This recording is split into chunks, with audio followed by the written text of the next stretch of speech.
Vendo, quer dizer, choveu muito, né, no início do ano, né? Sim, aqui choveu muito. Agora, sim, não tá chovendo muito, não. Pelo menos onde eu moro, que eu moro bem pertinho da UFMG, sabe? Uhum. Aí aqui não tá chovendo, não. Ai, aqui chove muito pouco, aí fica o tempo seco, sabe? Uhum.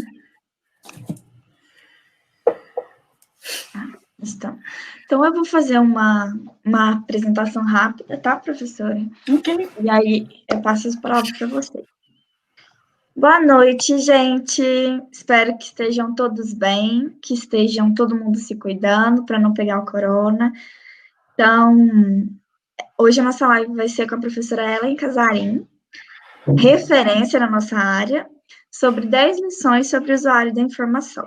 Então, eu vou fazer uma apresentação da professora e já vou passar a palavra para ela, tá, gente? Então, a professora Ellen Casarim, opa, aqui, possui graduação em biblioteconomia pela Unesp, a Universidade Estadual Paulista Júlio de Mesquita Filho, mestrado em educação e doutorado em letras pela Unesp. Atualmente é professora associada do Departamento de Ciência da Informação, também da Unesp, é bolsista Produtividade em Pesquisa CNPq e líder do grupo de pesquisa Comportamento e Competências Informacionais. Atualmente, é da revista Bragis, tem experiência em projetos de competência informacional no contexto escolar e universitário e em pesquisas sobre comportamento informacional no contexto acadêmico. Professor, eu passo a palavra para você. Fique à vontade para falar um pouquinho para a gente nessa noite. Muito obrigada, Débora. É um prazer estar aqui falando com vocês, nessa oportunidade, né, de interagir com pessoas de várias partes do país. Queria parabenizar vocês pela iniciativa, que é tão interessante. Já assisti algumas das lives que vocês fizeram, pretendo assistir outras, são sempre muito interessantes. Então, queria parabenizar vocês pela organização e pela iniciativa, que é muito interessante. Bom, eu resolvi conversar um pouco hoje com vocês sobre o usuário da informação. A nossa área tem tradicionalmente se preocupado, e é importante mesmo, que a gente desenvolva, aperfeiçoe e se dedique à organização da informação, ao desenvolvimento de sistemas, à aplicação da tecnologia na área, mas eu queria chamar a atenção de vocês para o usuário, né? Na década de 70, de 1970 para 80, se diz, né, se discute muito na área, essa mudança de paradigma, né, dos sistemas, aquela visão mais tradicional, para a visão mais voltada para o usuário. Mas será que até hoje a gente não permanece um pouquinho, né, dentro daquele outro paradigma, né? Eu queria trazer algumas reflexões aí para a gente conversar.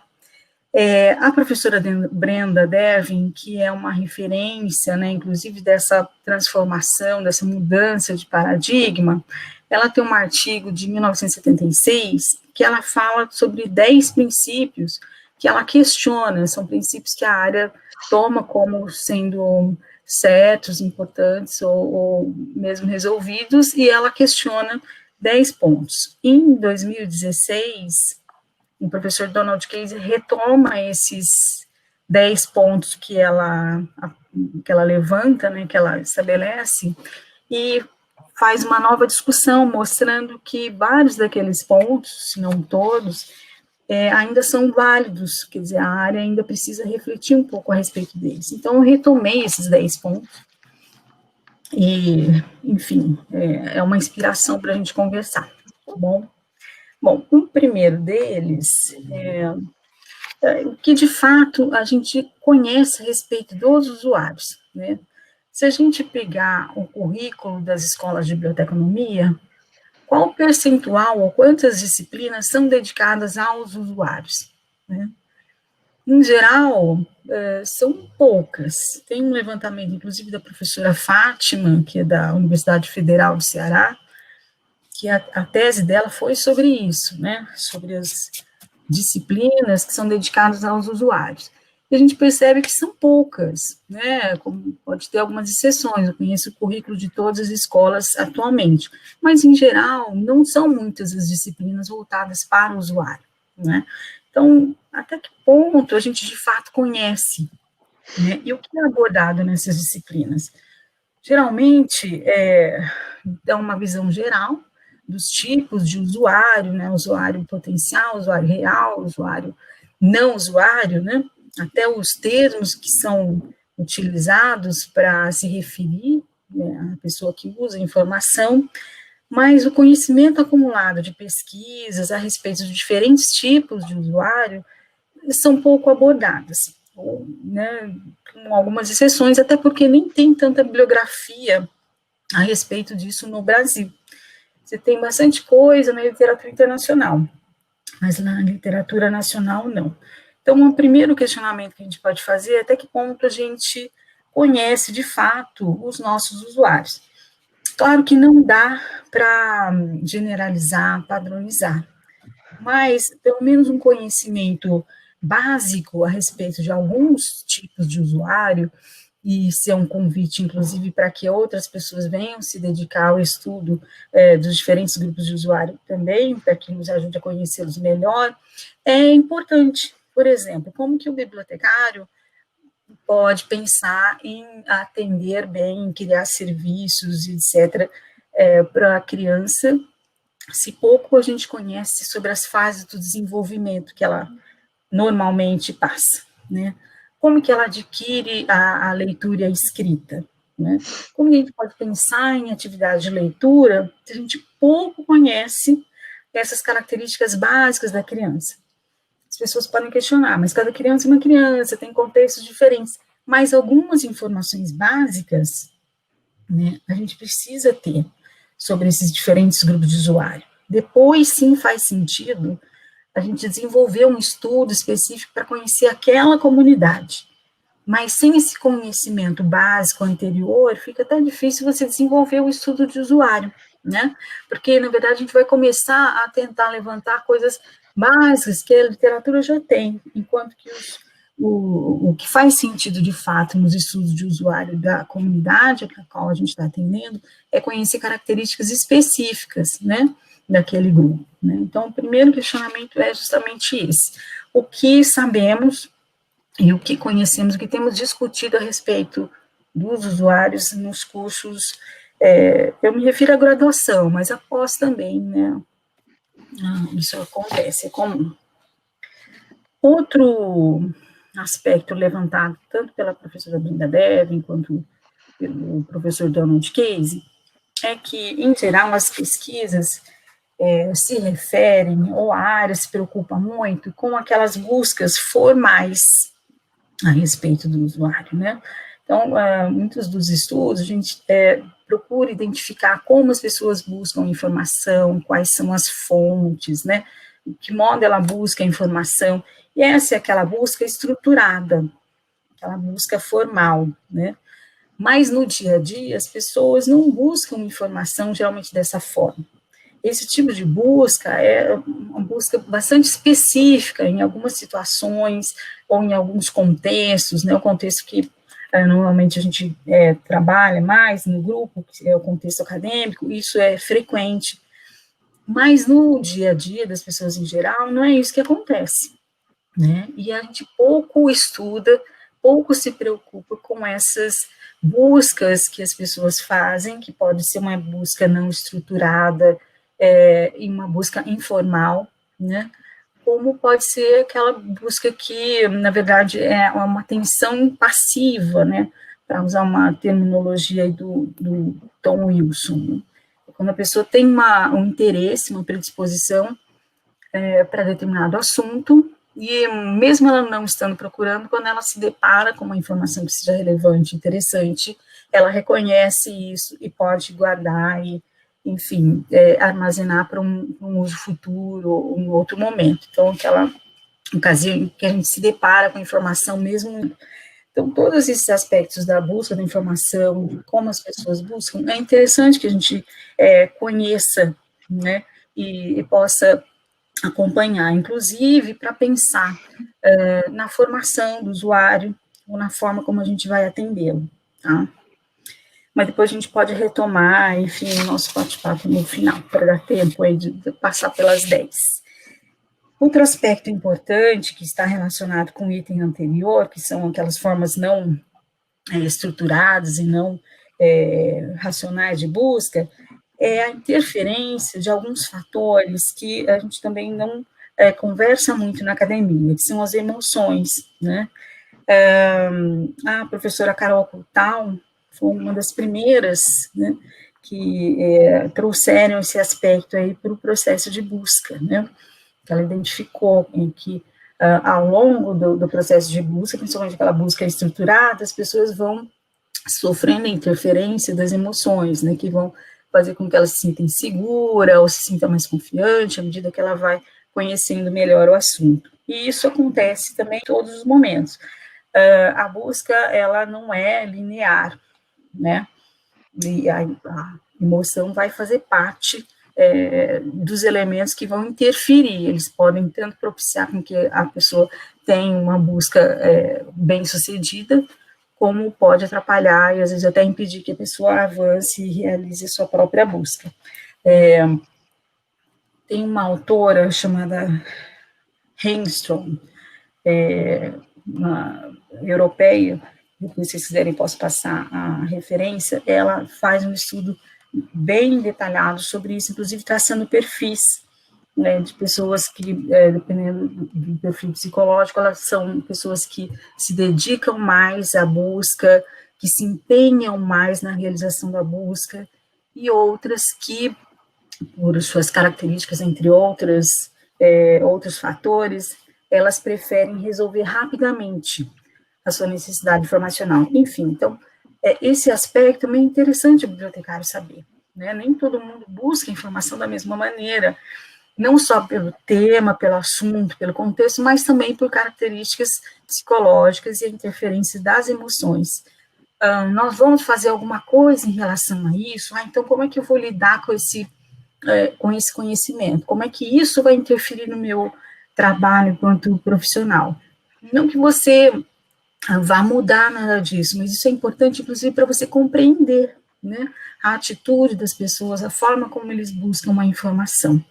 E isso a gente não tem discutido muito na academia, né? Outro aspecto que eu queria chamar a atenção é muita informação nem sempre é bom, né? É algo que hoje a gente tem vivenciado tanto, e que eles levantaram aqui nesses textos já de algum tempo, mas a gente tem vivenciado isso na prática agora, né? Quanta informação a respeito do que nós estamos passando em relação à pandemia, na imprensa, enfim, nas mídias sociais e tudo mais. E o que isso tem causado, né? Muita questão da ansiedade, as pessoas ficam muito preocupadas, enfim, né? Nem sempre informação demais é bom, né? Nós que trabalhamos com a informação, sempre queremos conseguir o máximo de informações possíveis, de documentos possíveis para atender as necessidades de informação do usuário, porém, a gente tem que pensar nesse outro aspecto, que nem sempre informação demais é bom, e isso a gente tem que conversar com o nosso usuário também, tá? Tem que criar mecanismos para que ele filtre essa informação, que ele tome consciência de que nem sempre está acompanhando tudo, querendo saber tudo, e atrás de muita informação é o melhor para ele. Tá? O David Baldwin, que é um pesquisador inglês, ele tem um texto recente que fala sobre isso, e é muito interessante. Ele fala que, traz histórico a respeito da superexposição da informação, e ele fala que o mais importante, na visão dele, é que as pessoas tomem consciência disso, né, de que eles têm que criar mecanismos para filtrar, para selecionar, até por uma questão de saúde mental, né? Então, além da gente ensiná-los a filtrar, a mostrar que benefícios ele vai ter, inclusive psicológicos, de filtrar e não querer acompanhar tudo, ele tomar consciência disso, tá? desse aspecto que pode prejudicar na superexposição da informação. Muito bem. Outro aspecto importante da gente considerar, que até alguns anos, na minha época, por exemplo, de graduação, a gente discutia isso, o bibliotecário não se procurava não interferir muito na busca do sujeito e não querer saber muito sobre por que ele estava querendo aquela informação, o que queria fazer com aquilo. Você tinha que resolver aquilo que era solicitado e não ficar questionando, querendo saber muito o porquê e o que ele iria fazer com aquilo. Mas hoje as pesquisas têm demonstrado, muitos de vocês talvez tenham sentido na prática, o conhecimento a respeito do contexto do usuário é fundamental, né? Saber quem é ele, no dia a dia ele exerce diversos papéis, para aquela informação que ele está solicitando, o que ele vai utilizar, né, se é no contexto do trabalho, se é no dia a dia, se é uma questão de saúde, se é uma questão de curiosidade, da onde ele vem, né, que possibilidades ele tem de acessar essa informação, tá? Enfim, conhecer melhor o contexto em que da onde ele vem, né, do que ele está trabalhando, do que ele faz no dia a dia, né? Então, o contexto é um aspecto fundamental no trabalho aí com o usuário, né?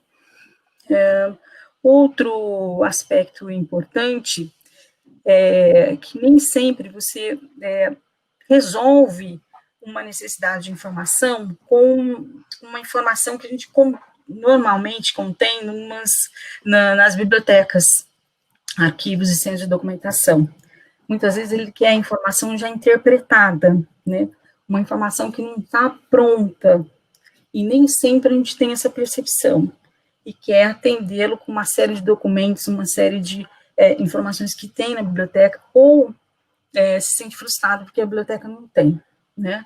Ou que o nosso sistema de informação não tem. É impossível a gente ter todas essas informações, mas é interessante, primeiro, que a gente saiba onde localizar, e também, por outro lado, às vezes ele não é que não tem, é que ele quer essa informação interpretada, e a gente também, dependendo do contexto, tem que agir dessa forma. Por exemplo, recentemente teve uma palestra em que era colocado, como que o bibliotecário pode ajudar, aí o bibliotecário das universidades podem ajudar as pessoas, assim, no futuro, né, que é o futuro das bibliotecas acadêmicas. E uma das coisas que foram levantadas lá é a habilidade do bibliotecário lidar com dados de pesquisa, mas não sobre o uso de ferramentas para gerenciar dados de pesquisa, não, mas para que ele saiba, de fato, discutir, sentar e fazer isso, né? Por exemplo, a questão do copyright, né? Em geral, o contexto acadêmico, né, as pessoas não querem alguém que saiba onde está a lei ou qual é a lei, ela quer aplicar, né? Olha, eu preciso publicar esse artigo, eu já publiquei, eu posso divulgar nas minhas mídias sociais, não posso? Então, é informação já interpretada, né, de fato mediada, e não um pacote fechado de informação, nem sempre, ou na maior parte das vezes, não vai atender as necessidades dos usuários. É um processo dinâmico, como eu já comentei com vocês, né? Mas, normalmente, quando a gente vê na academia, é uma sequência de etapas. Essa sequência de etapas, ela é didática e importante, inclusive, por exemplo, você tem o Big Six, que é um modelo, né, tem da própria Carol Kutal, que é o ISP. Então, é uma forma só de estruturar a busca, inclusive para quem está começando a desenvolver a busca, ele é aplicado em umas situações bastante específicas, que é a busca quando o sujeito já sabe aquilo que está procurando, né, já tem uma questão de pesquisa, tá? Mas, normalmente, ela não é assim que acontece, né, com aqueles passos rígidos ali que estão previstos. Ele é mais para uma finalidade didática, para a gente começar a formação do usuário, ou para a gente aprender um pouquinho mais sobre ele. Porém, as pessoas no dia a dia não têm esse comportamento certinho como está lá, né? Muitas vezes há alguma informação ou a interferência de algumas das variáveis que a gente comentou, por exemplo, emocional, acesso à informação, etc., vai fazer com que esse processo, longe de ser linear, ele seja bastante dinâmico. Então, a gente tem que ter esse olhar também. Outro aspecto também que eu queria conversar com vocês é que nem sempre a busca da informação ela é originada de um problema, né? Muitas vezes a gente vê isso na literatura e pensa dessa forma, qual é a questão do usuário, né? Vamos negociar a questão do usuário. Mas, às vezes, ele está procurando informação por outros motivos que não são exatamente um problema, né? Pode ser por curiosidade, pode ser por algo que tenha surgido num processo criativo, e pode ser informações para entretenimento, tá? São contextos que a gente normalmente não trabalha muito com eles, né? Então, contexto de lazer, contexto de entretenimento, por exemplo, de jogos, né? Em contexto de saúde, no contexto do dia a dia, fora do ambiente acadêmico ou de trabalho, né? Então, por exemplo, um grupo de idosos, como eles buscam informação, não necessariamente eles vão resolver um problema, mas eles têm curiosidade, querem saber mais, querem saber sobre viagem, querem saber, enfim, nem sempre a busca da informação é um problema que vai fazer com que a gente empreenda uma busca, né? E, por fim, nós temos aqui a questão do uso da informação. Então, há muita literatura sobre, a gente já até citou aqui, sobre esse processo de busca, as etapas, etc. Mas o que acontece depois que a pessoa encontra essa informação, né? Então, há poucos estudos sobre o uso que é feito da informação, tá? Por exemplo, depois que ela obtém a informação, como que ela organiza isso, seu acervo pessoal de documentos, né? Isso sempre foi um problema, mas as pessoas, bem ou mal, tinham lá a forma de organizar, era uma forma física, enfim. Agora, com as tecnologias da informação, você tem muitas possibilidades de organizar, e às vezes você tem mais dificuldade de reencontrar aquilo que você guardou em algum lugar do que procurar direto na internet. Enfim, além da organização, que é uma área que se chama PIM, né, Personal Information Management, que é uma área de estudos, você tem, por exemplo, como que as pessoas se apropriam da informação, né? Há diferentes formas de leitura, a forma como você lê um documento científico é diferente como você lê outros tipos de documento, ou a intenção, né, se eu estou lendo só por conhecer, se eu quero produzir conhecimento a partir daquilo, e a gente não trabalha tanto, né, essa questão da leitura dirigida, de como ler, né, trabalha a leitura de fruição, né, como já teve até algumas lives sobre isso aqui, né, mas em outros contextos não. Enfim, é uma preocupação que a gente tem que ter também, né, o uso que se faz da informação, até na produção de novos conhecimentos, a questão do uso ético da informação, da competência infocomunicacional, que é tratada pela professora Jussara Borges, enfim, outras formas de uso da informação, algo que a gente tem que se preocupar mais, talvez até porque hoje o usuário não tem tanta dificuldade, dependendo do contexto, claro, em obter a informação, mas sim como lidar com ela, né? Eu acho que a gente pode contribuir bastante nesse aspecto também. Bom, acho que o meu tempo praticamente já deu, pelo que eu estou vendo aqui.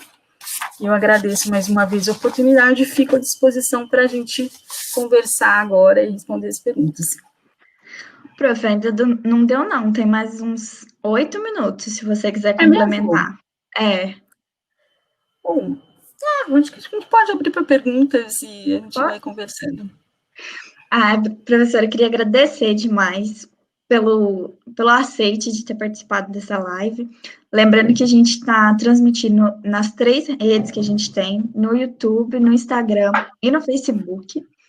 E chegaram vários comentários aqui sobre... E como a gente, realmente, como você tinha falado antes, a gente tem um público nacional. Então, a gente tem gente do Espírito Santo, tem gente aqui de Minas, tem gente de São Paulo. Então, está bastante diversificado.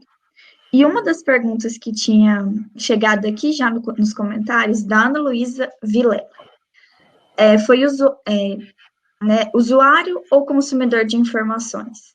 Acho que esse é um debate bem atual, né, na nossa área.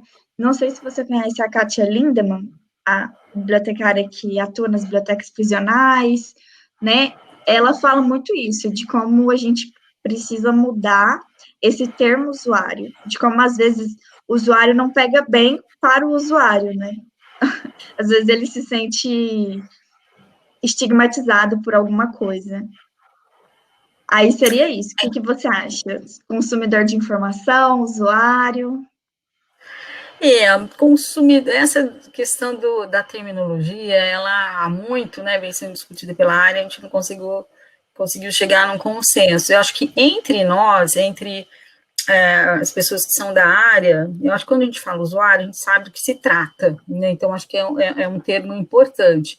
Agora, quando a gente está conversando com outras pessoas que não são da área, né, com o próprio usuário, talvez a gente não precise se referir a ele como sendo o usuário, nem nos materiais de divulgação da biblioteca, do sistema de informação, adotar outra terminologia, né? Vai depender um pouquinho da cultura da própria instituição. Então, se é o cliente, se é o público, né? Eu acho que, assim, entre nós é difícil mudar, né? Houve já várias propostas aí de mudança, e, enfim, o usuário, a gente sabe do que é, e acho que não há problema da gente mesmo ficar usando esse termo entre nós. Agora, quando é um material de divulgação, quando a gente está em contato com as pessoas, eu acho que a gente devia adotar aquilo que a instituição adota. Então, se é uma universidade, os estudantes, a comunidade acadêmica, os professores, não precisa falar o usuário estudante, né? Se é uma biblioteca pública, o público leitor, enfim, né? Então, eu acho que vai ser difícil a gente mudar e estabelecer um padrão novo para se, né, um termo padrão para a gente se referir aos usuários. É uma saída interessante, até porque se aproxima muito do que acontece na própria instituição, naquele local, você usar o termo que a própria instituição adota. Aí, complementando essa pergunta, chegou uma aqui antes, inclusive, como eu tinha te falado, sempre que a gente coloca divulgação, chegam perguntas, independente de qual seja o palestrante, o nosso convidado. Tinha chegado uma parecida. Você pode comentar sobre o uso de termos para dar conta desse sujeito: leitor, usuário, consulente, interagente, e a Lindy Way, ela é aqui da UFMG, comenta no Instagram se não seria melhor chamar de sujeito informacional. Sim, eu já ouvi essa proposta também. Aquilo que a gente comentou agora há pouco. Entre nós, eu não vejo tanto problema, até porque há várias divergências, enfim, correntes de pensamento. E continuar usando o usuário, eu não vejo problema entre nós. Agora, eu acho que seria interessante mesmo adotar a forma como a instituição, né, que geralmente as bibliotecas e serviços de informação estão vinculados a uma determinada instituição, se adotar a tecnologia que é utilizada ali. Uma outra que já tinha chegado sobre terminologia também foi: o que você acha da multiplicidade de termos para estudo de usuário? Estudo de busca, de uso, de comportamento, de práticas informacionais. Você acredita que essa terminologia atrapalha na prática? Acho que não, porque elas se referem a coisas distintas, né? Quando a gente fala de estudo de uso, é sobre um serviço, sobre uma determinada fonte de informação, sobre algo bastante específico. Se é o estudo de práticas informacionais, você quer ver como que o sujeito lida com a informação, é um pouquinho diferente de comportamento informacional, mas a proposta é mais ou menos a mesma. O comportamento informacional tem uma linha mais de viés americano, inglesa, e as práticas informacionais, a UFMG adota, né, vários pesquisadores aí adotam, e tem mais nórdico, né, de alguns pesquisadores nórdicos, enfim, é um referencial que difere. Então, eu não sei se atrapalha, eu acho que a gente tem que ter clareza de cada um deles, porque cada um se refere a um aspecto, né, da busca da informação. Pegando o gancho dessa pergunta, eu não sei se você ficou, né, se todo mundo ficou sabendo, mas ano passado aqui na UFMG a gente fez, os alunos da graduação fizeram um movimento, porque a nossa grade está sendo revisada, né, o currículo do curso está sendo revisado, e uma das coisas que as pessoas sempre, os alunos sempre disseram foi sobre como colocar na disciplina de estudo de usuário, né, os tipos de diferente usuário, né, como o jeito que eu falo com uma pessoa com deficiência é diferente de como eu vou falar com uma criança. Isso dentro de uma disciplina, né? Se você puder comentar, seria uma disciplina para cada usuário, existem formas gerais, mas de como especificar isso, né? Uhum. Olha, eu acho que é importantíssimo isso aí que vocês estão tentando incluir no currículo, né? É algo que a gente tenta fazer aqui também, né? E a proposta é que a gente tenha esse conhecimento mais geral a respeito de usuário, de métodos, etc., mas tem uma parte da disciplina que a gente tenta abordar, sim. Claro que a gente não consegue muitos tipos de usuários, mas alguns, né? Por exemplo, crianças, idosos, deficientes, e alguns outros tipos que acabam surgindo lá até por interesse da turma. Então, é importante. Agora, um dos problemas é que a gente não tem muita literatura. Uma coisa que a gente fazia mais alguns anos atrás é convidar especialistas, tá? Então, por exemplo, a gente chamava alguém que era da educação especial, que lidava com deficientes, para falar um pouquinho, apresentar em linhas gerais sobre o que é a deficiência, sobre a terminologia, sobre algumas características de alguns tipos de deficiência. Então, chamava alguém que, por exemplo, da psicologia da educação, ou trabalha com educação infantil, para falar um pouquinho sobre as fases de desenvolvimento da criança, etc. Enfim, chamar alguns especialistas, né? Vou fazer a propaganda, tem um livro, Estudos do Usuário, né, e lá tem capítulos que falam sobre vários tipos de usuário, que a gente está pensando em fazer uma nova edição, acrescentando outros capítulos, outros grupos de pessoas também. A gente aprova, viu, prof? Acredito que seja a professora Marta da Mata, da UFES. Ela perguntou assim: professora Ellen, gostaria que discorresse sobre a inter-relação entre os estudos de usuário, da informação e a... Então, Marta, bom, os estudos de usuário, geralmente, a gente busca identificar o perfil, né, as características, o uso que eles fazem da informação. E a competência informacional, ela olha um aspecto, né, em relação ao usuário, que é até que ponto a forma como ele lida com essa informação poderia ser melhorada ou poderia ser otimizada, né? Então, o objeto de estudo é o mesmo, é o usuário lidando com a informação, né?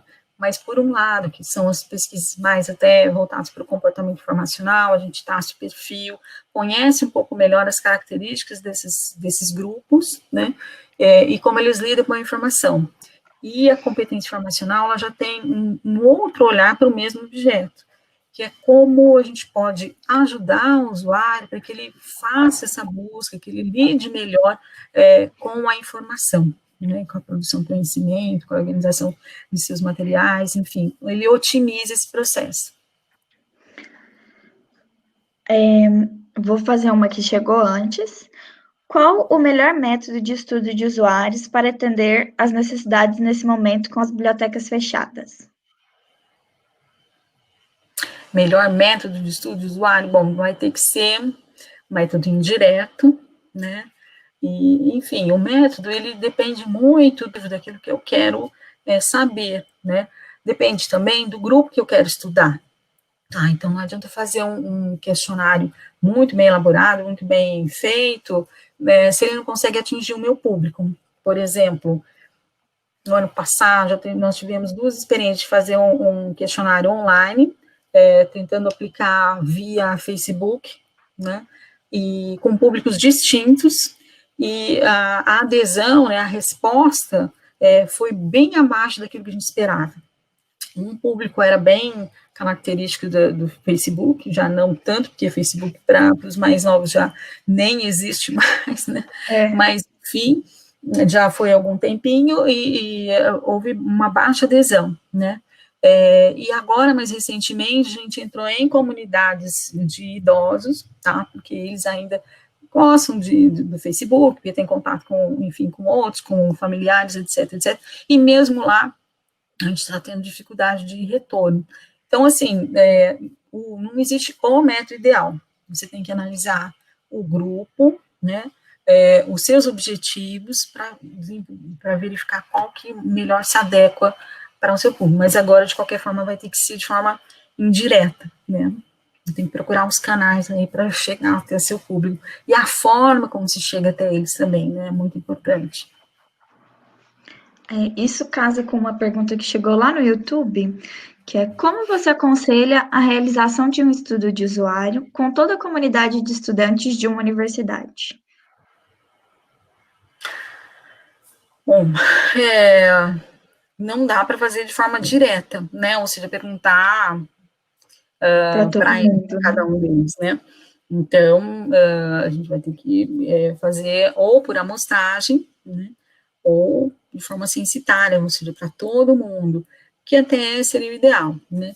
Só que, enfim, a construção do instrumento e a forma como ele vai ser apresentado, por que canais, em que formato, etc., que é muito importante. E como é uma comunidade que a gente tem contato, até mostrar o porquê daquele levantamento, né, o que vai trazer de benefício para eles, se eles participarem, se eles responderem, né, isso tem que ser muito bem trabalhado, eu acho que isso ajuda bastante.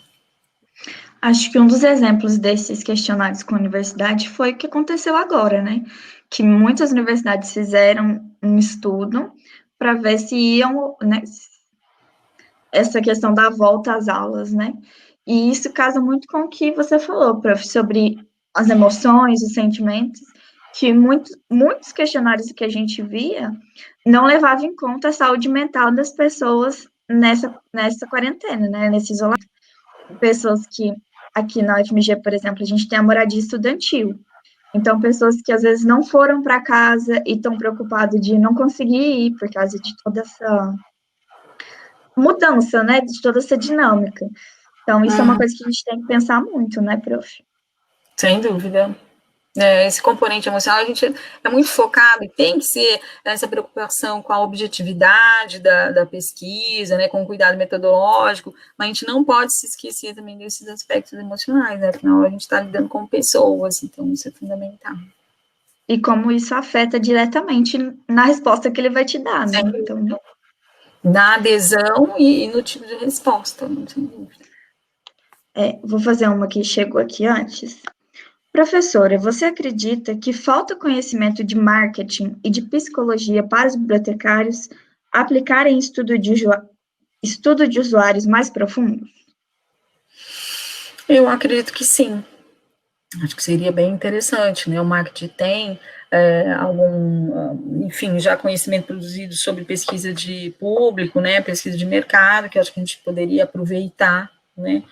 Os instrumentos, enfim, até inclusive os resultados dessa pesquisa, acho que a gente poderia aproveitar melhor esses resultados, essas metodologias, e a psicologia também, né, inclusive para a gente entender as atitudes do usuário, a forma como se relacionar com eles, né, eu acho que é muito importante. E é outra área que eu acho que é fundamental, que a gente não tem nos currículos, que eu acho que faz muita falta, a professora Marta, que fez a pergunta aí, inclusive a tese dela foi sobre isso, que é esse componente de didática, né, a educação, né, alguns conteúdos da educação fazem muita falta, a forma como a gente vai lidar com o usuário da informação, né. Sem dúvida. Entra naquela questão dos tipos de usuário também, né? Porque o pedagogo, né, essa parte educacional iria auxiliar, né, pra gente. Uma coisa que às vezes eu sinto falta aqui é essa questão de acessibilidade também, né? Libras, a questão de aumentar a letra. Sim, e você sabe que isso está muito presente, né, essa questão da acessibilidade. É urgente que a gente comece a se preocupar com isso, porque, por exemplo, até as revistas, né, agora eu estou responsável pela revista aqui, uma das coisas que a revista é cobrada é justamente você criar mecanismos, ferramentas para que ela se torne mais acessível, né, às pessoas com deficiência e tudo, que é algo que a gente está aprendendo também, mas, enfim, é algo que a gente não vê muito no curso, né, faz falta, sem dúvida. Eu sempre falo para os alunos, o currículo não vai dar conta de tudo, mas algumas coisas é interessante que você vá atrás, principalmente dependendo do que você quer fazer. Se você vai estar na linha de frente ali, com atendimento de referência, quer lidar com o usuário, né, para os outros também seria interessante, mas acho que os outros também vão ter outras prioridades, mas quem tem mais esse perfil de atender o usuário, de trabalhar com a formação, na referência, etc., procura cursos dentro da própria universidade, com certeza tem curso de Libras, né? A gente não precisa ficar esperando que o nosso currículo tenha. Então, eu sempre falo para os alunos, vão lá na educação, façam cursos, por exemplo, de Libras, até de literatura infantil, né, aqueles que têm atuar em biblioteca escolar, em biblioteca pública, procurem complementar, né, a vantagem de ser uma universidade, aqueles que estão estudando na universidade, é essa possibilidade de você fazer cursos, né, fazer disciplinas em outros cursos e complementar o seu currículo, né, acho que é muito interessante.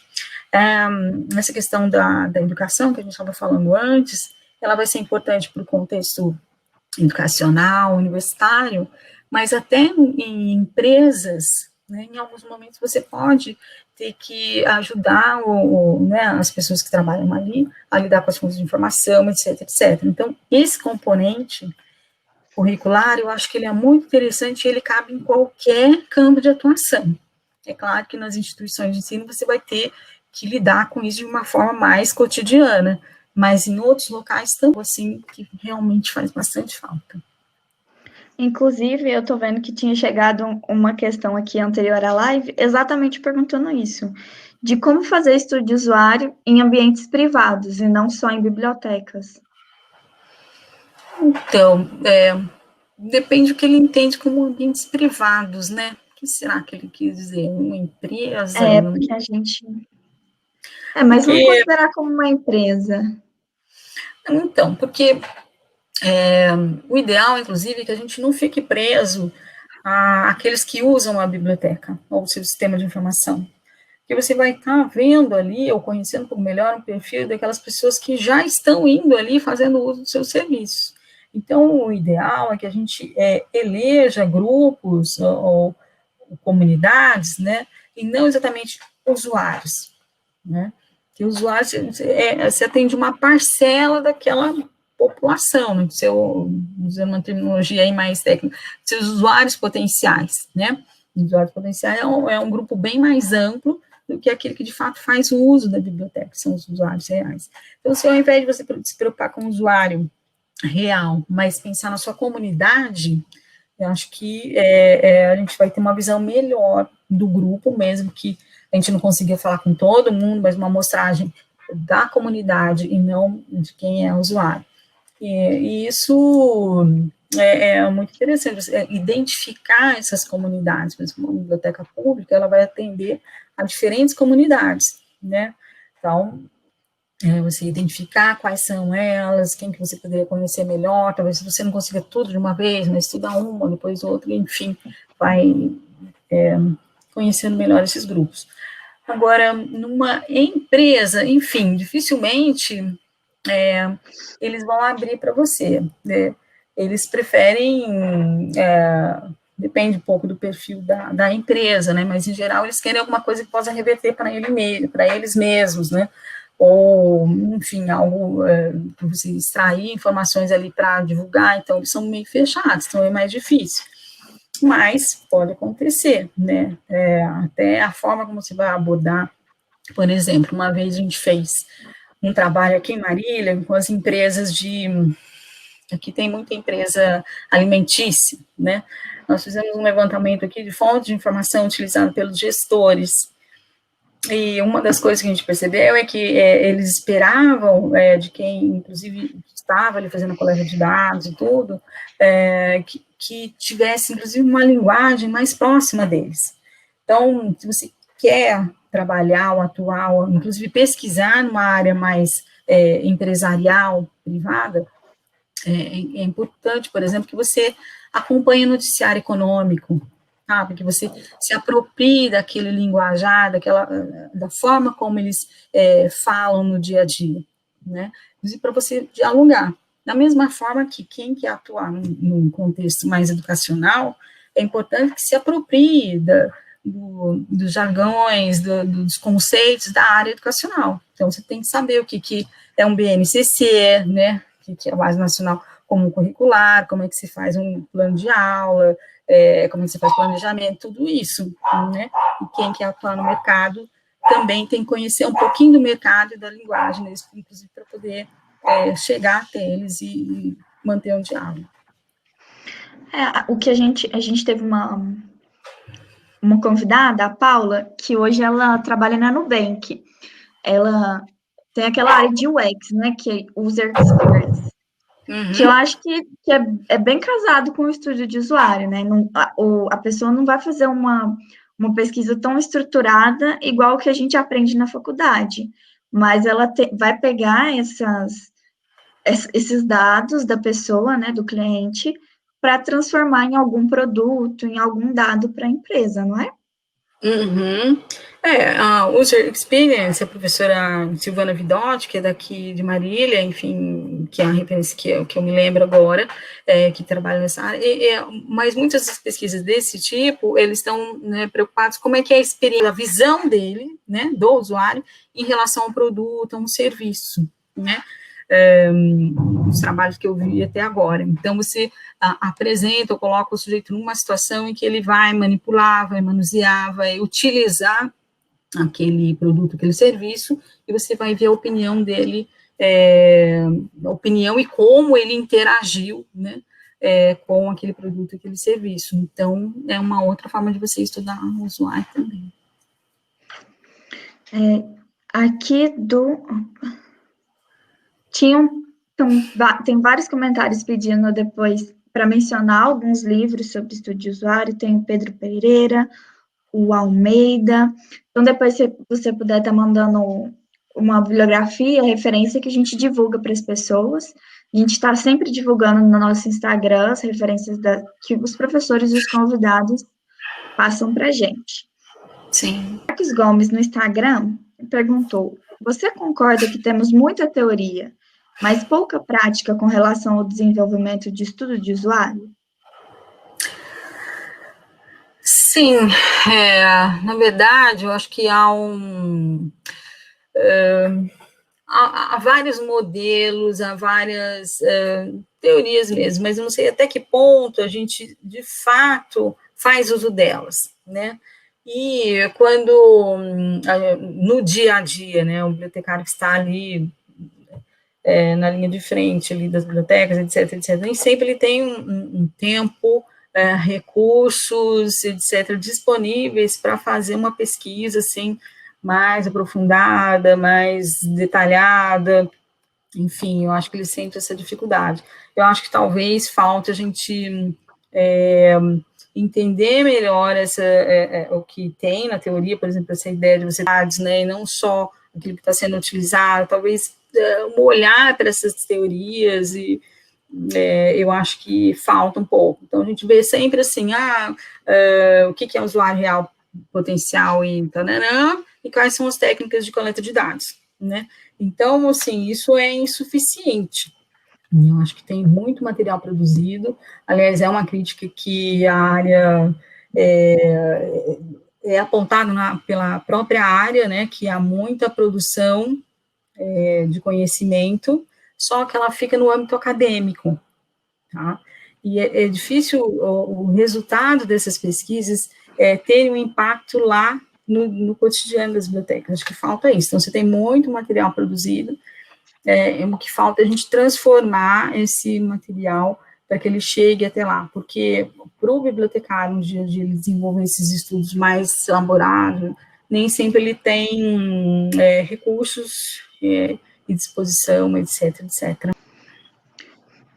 Gente, eu só vou lembrar todo mundo que a gente está transmitindo no Instagram, no YouTube, no Face. Então, caso esteja dando problema aonde você está assistindo, pode procurar, é sempre WebConcib, então no nosso YouTube e no nosso Facebook, também no Instagram. A Vânia Colliver, espero ter falado certo, no YouTube falou que quando buscamos esses cursos livres, digamos como disciplinas optativas, a oferta para quem vem de fora, não aluno do curso de letras, por exemplo, é muito limitada. É mesmo, né, professora? Mas uma das coisas que uma experiência que eu tive aqui na FMG é sempre cobrar o seu colegiado de parceria com esses cursos. Então, quando está fazendo a matriz curricular, então senta colegiado de biblioteconomia e colegiado de letras, 10 vagas a gente vai querer todo semestre, só que vocês têm que chegar. Então, falem para os representantes de vocês, diretório acadêmico, colegiado, porque é assim que vocês conseguem, não é, professora? Uma ótima experiência. Teve uma época que a gente fez isso aqui, agora acho que se perdeu um pouquinho, mas teve uma época que a gente fez justamente isso. Nós pegamos todas as disciplinas que eram oferecidas no campus e levantamos ali aquelas que seriam interessantes para os nossos alunos e fizemos esse comunicado, esse contato com os coordenadores de curso e pedimos para eles reservarem algumas vagas lá, e era bem interessante. Agora, não sei como é que é a experiência de vocês, mas muitos alunos relatam que quando chega um aluno da biblioteconomia, por exemplo, em disciplinas da educação, é muito estranhamento, né? Sim. Por que você está aqui, né? O que tem a ver, né? Então, isso me lembra uma outra questão que a gente pode conversar, não é exatamente sobre a temática de hoje, mas nessa aproximação com alguns cursos, né? Por exemplo, da educação, que deveria trabalhar muito junto com a gente tem muita parceria com eles, acho que é fundamental, mas falta essa aproximação, né, com os cursos. Aí, eu me lembro que a professora Bernadette tinha contato com algumas pessoas, não sei de outras, mas isso já houve em alguma época, mas acho que falta, em geral, inclusive aqui em Marília, nessa aproximação com os cursos de pedagogia e outros, por exemplo, letras, né, a própria psicologia, como foi levantado aqui, comunicação, é sempre saudável, muito bom. Sim. Acredito que aqui, gente, pode ir mandando perguntas, podem ir mandando comentários aqui que eu tô lendo. Deixa eu ver, sim. A Denise Alcântara no YouTube, ainda sobre aquela terminologia, falou sobre o que você tinha falado, professora, sobre a gente chamar o usuário como usuário entre nós, porque o usuário não deve gostar de escutar o termo sujeito e nem de usuário. E mesmo cliente, acho que em algumas situações, por isso que não dá para padronizar. Se chamar o usuário, sei lá, até numa empresa, dependendo do lugar, se chamar de cliente, se faz parte da cultura daquela instituição, ele não vai estranhar. Agora, vai numa biblioteca pública e chama de consumidor de informação, de cliente, então depende muito do contexto. Então, como não dá para padronizar, acho que você usar a cultura da instituição, né, a forma como as pessoas se referem a quem faz parte daquela comunidade, eu acho que é melhor sair. Né? Tem uma pergunta aqui do YouTube também, do Elidio Lobato, pedindo se você poderia falar sobre a transição de estudo de usuário para estudos do comportamento informacional. É um tema bem interessante. Bom, essa mudança, né, do comportamento, dos estudos de usuário para o comportamento informacional é justamente essa ampliação do olhar, né? Essa mudança vem dos estudos mais dentro daquela perspectiva alternativa, né, em que a gente não está mais focado no sistema, mas no usuário propriamente dito. Então, a gente olhar quem está fazendo uso, ou que uso está sendo feito dos recursos, do acervo, dos serviços que a biblioteca oferece, a gente estudar comunidades, né, grupos de usuário, ou domínios de conhecimento, né. Então, a gente vai estudar como eles lidam com a informação, sem essa preocupação se eles estão ou não utilizando a biblioteca ou o sistema de informação, tá? Veem como que eles lidam no dia a dia com a informação, para a realização do seu trabalho, então, dependendo do grupo que você vai escolher, né?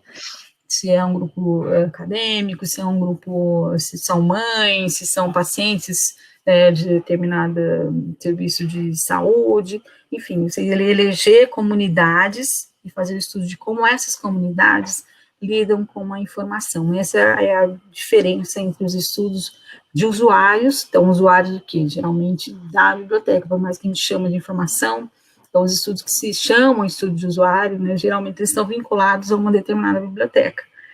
E aqueles estudos ditos de comportamento informacional, a gente, pelo menos o que se espera, a gente trabalha com comunidades ou grupos de usuários ou domínios, não necessariamente que são vinculados a uma determinada biblioteca ou sistema de informação, resumidamente.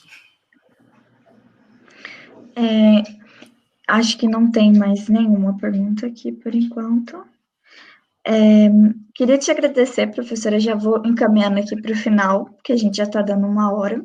Queria te agradecer de novo pelo convite, foi muito bom te ouvir. Eu acho que não importa em que tipologia ou onde você vai atuar, como bibliotecário, você precisa entender sobre usuário, sobre a sua pessoa, né? O seu sujeito, o seu objeto de cuidado, de pesquisa.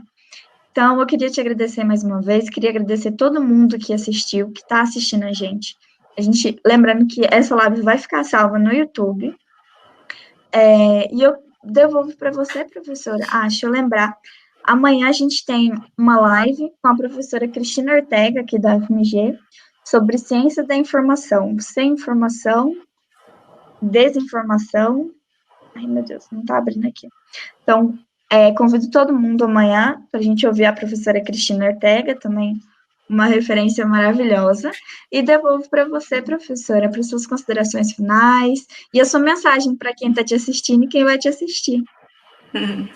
Bom, eu queria agradecer muitíssimo o convite de vocês, foi uma honra estar aqui, onde participaram tantas pessoas com experiências, com relatos tão interessantes, né, então participar aqui, poder ter o contato com vocês, foi muito bom também, né, queria lembrar, né, da importância então, da gente se voltar um pouco mais para o usuário, não que as outras coisas, a tecnologia, a organização da informação, enfim, os aspectos técnicos não sejam importantes, são importantíssimos, mas para a gente não se esquecer também daquele que vai, a princípio, usufruir de tudo isso, que é o usuário da informação. Tá bom? E fico à disposição, caso alguém queira fazer alguma pergunta, alguma coisa. Tá bom? Obrigada mais uma vez. Eu vi aqui que muita gente está falando que está ótimo, foi maravilhoso, muito esclarecedora.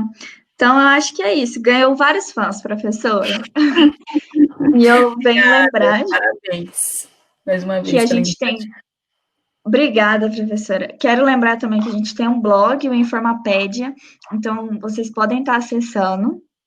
A gente tem um canal no YouTube e amanhã a gente tem mais live, então convido todo mundo que está aqui a vir amanhã, viu, gente? Obrigada. Eu vou continuar assistindo também. Boa noite, prof. Boa noite. Até lá. Tchau.